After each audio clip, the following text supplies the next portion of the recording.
मंगळवारी सायंकाळी सर्वात मोठी बातमी समोर आली होती। केंद्रीय निवडणूक आयोगाकडून राष्ट्रवादी काँग्रेस पक्षाचं नाव आणि चिन्हावर मंगळवारी निकाल जाहीर करण्यात आला होता। निवडणूक आयोगाने याबाबत अतिशय मोठा आणि ऐतिहासिक असा निर्णय दिला होता।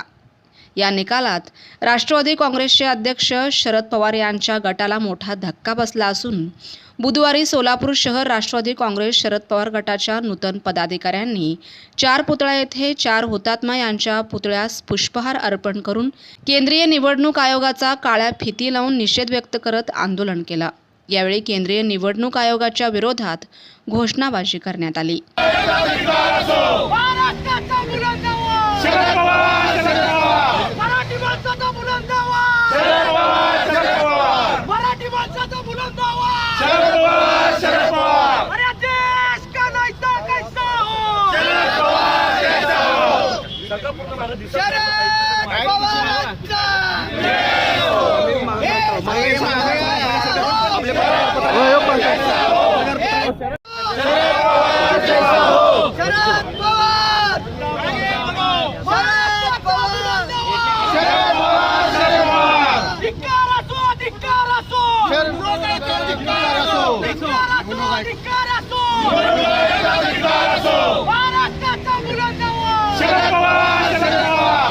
निवडणूक आयोगाने दिलेला निर्णय हा एकतर्फी असून भविष्यामध्ये आम्ही सर्वोच्च न्यायालयात निवडणूक आयोगाच्या विरोधात दावा दाखल करणार असल्याची माहिती UN बेरिया नूतन शहराध्यक्ष सुधीर खरटमल यांनी दिली।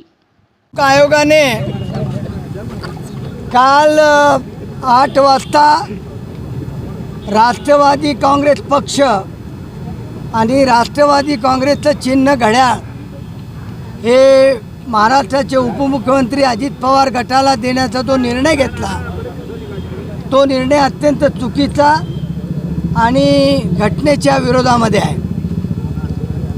वास्तविक राष्ट्रवादी काँग्रेसची स्थापना या देशाचे नेते माननीय शरदचंद्रजी पवार यांनी केलेली आहे। या ठिकाणी केवळ निवडणूक आयोगाने आमदार कोणाकडे जास्त हेच पाहिलेलं आहे। वास्तविक सुप्रीम कोर्टाच्या निकालामध्ये यापूर्वी जेव्हा उद्धव ठाकरे आणि एकनाथ शिंदे यांच्याचा निकाल आला त्यावेळेला असा ऑब्झर्वेशन केलेलं आहे की या ठिकाणी केवळ आमदार किंवा लोकप्रतिनिधी न पाहता संघटनेचे पदाधिकारी आणि संघटनेच्या बाजूने कोण आहेत हे पाहणं अत्यंत महत्त्वाचं आहे। अशा पद्धतीचा निकाल अशा पद्धतीचं निरीक्षण सुप्रीम कोर्टाने केलेलं असताना त्याच्याकडे डोळेझाक करून केंद्राच्या दबावाखाली या ठिकाणी निवडणूक आयोगाने निकाल दिलेला आहे। तो निकाल अत्यंत अनफेअर अत्यंत चुकीचा आहे आणि म्हणून या ठिकाणी कार्यकर्त्यांच्या भावना अत्यंत तीव्र आहे।